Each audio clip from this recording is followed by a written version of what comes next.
राष्ट्रीय जनता दल भी एक चाय बेचने वाले को विधायक बनाए हैं। यादव जी कलम बांट रहे हैं। बीजेपी वाले कर रहे थे, ये लोग तो राइफल बांट रहे थे, लेकिन अब कलम बांट रहे हैं। कर्पूरी ठाकुर जी बोले थे कि दलितों को राइफल की लाइसेंस दिया जाए ताकि वो आत्मसुरक्षा कर सके। सत्ता संपोषित अपराधी जो है बिहार में तांडव कर रहा है, छोटी छोटी बच्चियों के साथ गैंग रेप हो रहा है, छिनतई हो रही है। राष्ट्रीय जनता दल कभी सरे लेने की हमारे आदरणीय नेता कोशिश नहीं कर रहे। हमारे यहाँ ये गरीब गुरुओं की पार्टी है। बाबू लालू प्रसाद यादव गरीब गुरुओं की जुबान है, ताकत है, बल है। जो लोग कह रहे हैं कि हम चाय बेचने वाला, वो चाय बेचने वाला रहते तो गरीब गुरुआ की बात होती, वो तो देश बेच रहे हैं। और नमस्कार, आप देख रहे हैं लाइव न्यूज। मैं आपके साथ ब्रज मोहन गौतम। आज मैं बछवाड़ा विधानसभा में आया हूं, जहां पर राष्ट्रीय जनता दल के विशेष कार्यक्रम चल रहे हैं। इस कार्यक्रम में किस प्रकार के कार्यक्रम है और क्या उपलब्धि है और आगे क्या भविष्य है, इसी कड़ी में राष्ट्रीय जनता दल के विधान परिषद माननीय उर्मिला ठाकुर जी हैं, बातचीत करेंगे। सबसे पहले मेरे चैनल में आपको स्वागत है। बहुत बहुत धन्यवाद आपको।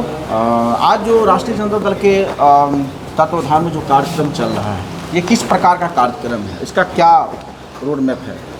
आदरणीय हमारे नेता 26 तारीख को बेगूसराय की धरती पर आएंगे और चरिया बरियारपुर विधानसभा में और बछवाड़ा विधानसभा में, मटिहानी विधानसभा में वो आ रहे हैं।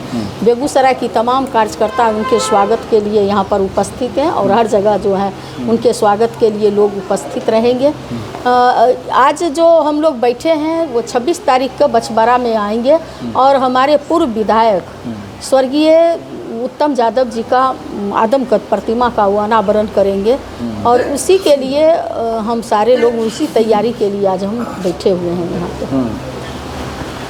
एक समय में जब 2014 का चुनाव हुआ था तो चाय बेचने वाला बेटा प्रधानमंत्री बनने में सबको दिक्कत हो रहा था। इस बात का पुरजोर से प्रकाशित किया गया था। क्या राष्ट्रीय जनता दल भी एक चाय बेचने वाले को विधायक बनाए हैं? इनका श्रेय कभी राष्ट्रीय जनता दल नहीं लिए हैं। नहीं, देखिए, हमारे सरे राष्ट्रीय जनता दल कभी सरे लेने की हमारे आदरणीय नेता कोशिश नहीं करते। जनता हमारे यहाँ ये गरीब गुरुओं की पार्टी है। बाबू लालू प्रसाद यादव गरीब गुरुओं की जुबान है, ताकत है, बल है, उसी का नाम राष्ट्रीय जनता दल है। और बाबू लालू प्रसाद यादव देखे कि उत्तम यादव जी बछवाड़ा के बरौनी स्टेशन पे चाय बेचने का काम करते थे और उनके साथ कभी कोई ये से जेल में वो मिले थे, तो उनको बाबू लालू प्रसाद यादव जी बुला करके यहाँ से टिकट देके विधायक बनाने का काम। लेकिन ये सर्वविदित है कि वो चाय बेच रहे थे ना, एकदम बिल्कुल। और जो लोग कह रहे हैं कि हम चाय बेचने वाला, वो चाय बेचने वाला रहते तो गरीब गुरुआ की बात होती, वो तो देश बेच रहे हैं। और ये अकेले देश बेच रहे हैं और दो व्यक्ति जो है अडानी अंबानी देश को खरीद रहा है, सारा चीज को, सरकारी सेक्टर को प्राइवेटाइजेशन कर रहे हैं। जिसके पैर में फाटन भी बाई सो क्या जाने पीर पर आई। वो दर्द शायद वो नहीं समझ सकते, क्योंकि ये मनबरू और मनचलू की केंद्र सरकार है। झूठा पार्टी बीजेपी का मतलब ही होता है बड़का झूठा पार्टी। तो ये बड़का झूठा पार्टी क्या बोलेंगे? ये कभी चाय बेचते कोई देखा है? ये कहे कि मैंने कभी स्कूल ही नहीं देखा, ये विद्वान पैदा ले लिए लेकिन दूसरे के सर्टिफिकेट मांगते हैं। ये भारत माता की जय कहते हैं, लेकिन दूसरे शहादत देने वाले जो शहादत हो जाते हैं तो जो अचेता अवस्था में मुख्यमंत्री हैं उसे ताली बजवाते हैं। तो ये क्या बोलेंगे? इनकी बातों की जनता, बिहार की जनता इस बार कुछ नहीं सुनने के लिए जा रही है, क्योंकि जुमलों की बरसात बहुत सुन चुका। और 2025 में जो है तेजस्वी जी मुख्यमंत्री बनेंगे, इसलिए कि नीतीश जी कर लिए हैं पूरे साल 20, जनता कर या बस करो नीतीश। अब उनका कोई चारा चलने वाला नहीं है। बिहार की जनता कुछ नहीं सुनने वाली है। बिहार की जनता इस बार तेजस्वी जी को मुख्यमंत्री बनाने जा रही है। तेजस्वी यादव जी कलम बांट रहे हैं। बीजेपी वाले कर रहे थे, ये लोग तो राइफल बांट रहे थे, लेकिन अब कलम बांट रहे हैं। आप देखे होंगे अरवल में जब कांड हुआ था तो हमारे स्वर्गीय जननायक, भारत रत्न जननायक कर्पूरी ठाकुर जी बोले थे कि दलितों को राइफल की लाइसेंस दिया जाए ताकि वो आत्मसुरक्षा कर सके।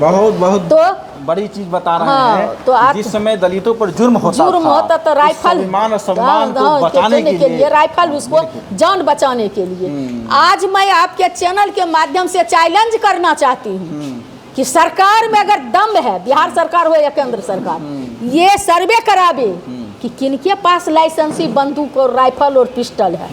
अगर पता चल जाएगा, ये लोग शौकिया लोग नहीं, ये लोग सत्ता संपोषित अपराधी जो है बिहार में तांडव कर रहा है। छोटी छोटी बच्चियों के साथ गैंग रेप हो रहा है, छिनतई हो रही है, हॉस्पिटल में जो है जाके खून कर रहा है। अब देखते हैं कि बच्चियों को स्कूल में पढ़ने जाती है तो बाथरूम में जला दिया जाता है। तो पूरा जो है अफरा तफरी का आलम है बिहार में। बिहार में कब किसके साथ क्या घटना हो जाएगा कोई नहीं जानता है। तो जहाँ तक राइफल बांटने की, हमारे आदरणीय नेता कलम बांट रहे हैं। आप देखे होंगे जब बाबू लालू प्रसाद यादव जी सत्ता में आए तो मुसर टोली में जाते थे, गरीब गुरबा टोला में जाते थे, उनके बच्चों को साबुन लगा कर नहाते थे और कहते थे पढ़ना लिखना सीखो। बाबा भीमराव अम्बेडकर कहे कि पढ़ो लिखो, एकत्रित रहो और संघर्ष करो। और उस सदन में से देखते हैं ऐसे किताब रखे हुए, उस सदन में जाओ जहाँ माँ के पेट में पलने वाले बच्चों की तकदीर लिखी जाती है। हमारे नेता अगर कलम बांटते तो उनके पेट में दर्द होता है। जय हनुमान की, जय श्री राम की, जो ये लोग तलवार बांट के रोड पर इनके तरह तांडव नहीं करते हैं। तलवार बांटने वाला क्या बात करेगा, कुत्ता पोसने वाला गाय की बात करेगा।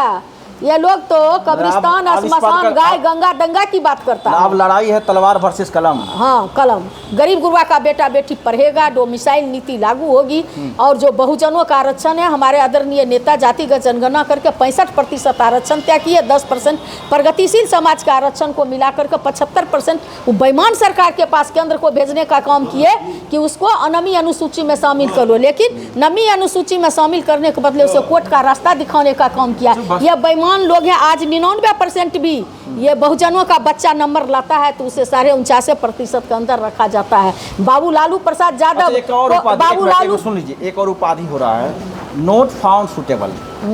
ओबीसी का बच्चा रिटर्न में अच्छा मार्क्स ले आता है और जब इंटरव्यू होता है तो उसे इंटरव्यू में बहुत कम मार्क्स हो जाता है तो उसे नॉट फाउंड सुटेबल कह के उसे रिजेक्ट कर दी जाती है। क्या आपको लग रहा है इस प्रकार का तमगा कहीं न कहीं? मैं वही बता रही थी कि 100 नंबर लाने के बाद भी 49.5% का अंतर रखा जाता है।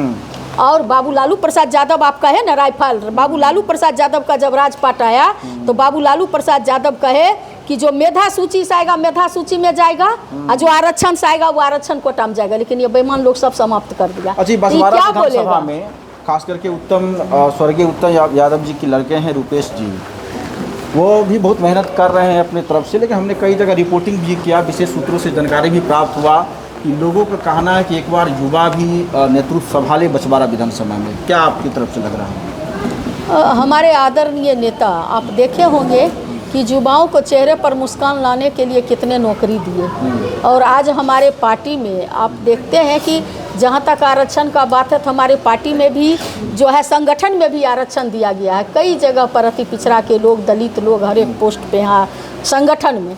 जहाँ तक है रुपेश का बात या युवा का बात है तो आदरणीय नेता सबसे पहले देखिए हमारा गठबंधन है, इंडिया गठबंधन, सबसे पहले तो तय हो जाए कि सीट किसको जा रहा है।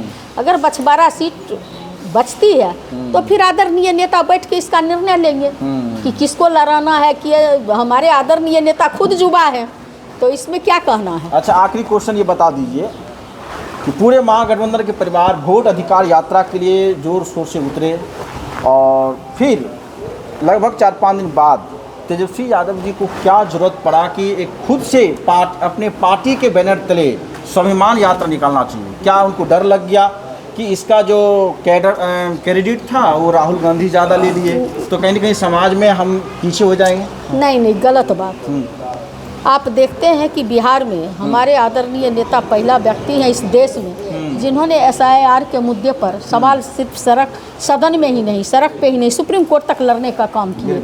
जो 65 लाख लोगों को जिंदा को मुर्दा और मुर्दा को जिंदा कर दिया, उनके राघोपुर क्षेत्र से जिंदा आदमी को सुप्रीम कोर्ट में उपस्थित करा करके ये बताने का काम किए माननीय सुप्रीम कोर्ट के, एक आदमी जिंदा है जिन्हें मुर्दा घोषित किया। माननीय सुप्रीम कोर्ट को आपके पोर्टल के माध्यम से मैं आभार व्यक्त करना चाहती हूँ जिन्होंने गरीब जनता के बीच जो है उन्होंने अपना फैसला दिए। गरीब जनता के साथ हमारे आदरणीय नेता के साथ माननीय सुप्रीम कोर्ट भी खड़े हुए और उन सांसदों के प्रति भी आभार व्यक्त करना चाहती हूँ कि 300 सांसद ने सिर्फ सांसद भवन में ही नहीं, सिर्फ पार्लियामेंट में ही नहीं, सड़क पे ही नहीं, अपनी गिरफ्तारी देने का काम किया। और वो मुद्दा सिर्फ बिहार ही नहीं, देश ही नहीं, इंटरनेशनल न्यूज बना। और हमारे आदरणीय नेता जो हैं उस SIR के मुद्दे पर जो इंडिया गठबंधन का था वोट बचाओ यात्रा, 17 अगस्त से लेकर के 1 सितंबर तक किए, जो आप देखे होंगे कि गांधी मूर्ति से शुरू किए थे और अंबेडकर के मूर्ति पर आकर के उनका एंड हुआ था। और जब ये यात्रा ख़त्म हो गई तो 11 ऐसा ज़िला था जो उस यात्रा से वंचित रह गया। तो इसके लिए जो है हमारे आदरणीय नेता वोट अधिकार यात्रा की वोट हमको जो 11 डॉक्यूमेंट्स मांगा गया था उसमें माननीय सुप्रीम कोर्ट ने आधार कार्ड 90% लोगों के पास आधार कार्ड है, जिसकी मान्यता दिया गया कि अगर 11 डॉक्यूमेंट्स है तो 12वां जो आधार कार्ड भी होगा। तो उसके लिए हमारे आदरणीय नेता वोट अधिकार यात्रा की, ये मेरा अधिकार है और हमें वोट देने का बाबा भीमराव अंबेडकर ने संविधान में कहे कि जिसकी उम्र 18 वर्ष है 1 वोट का अधिकारी होगा, चाहे राजा हो रंक, सबका मान बराबर है। तो ऐसी स्थिति में हमारे आदरणीय नेता यात्रा शुरू की। ऐसा नहीं है कि किसी को ऊंचा दिखाने के लिए, नीचे दिखाने के लिए, क्रेडिट लेने के लिए। ये जो है विपक्ष और मोदी मीडिया बोलता है।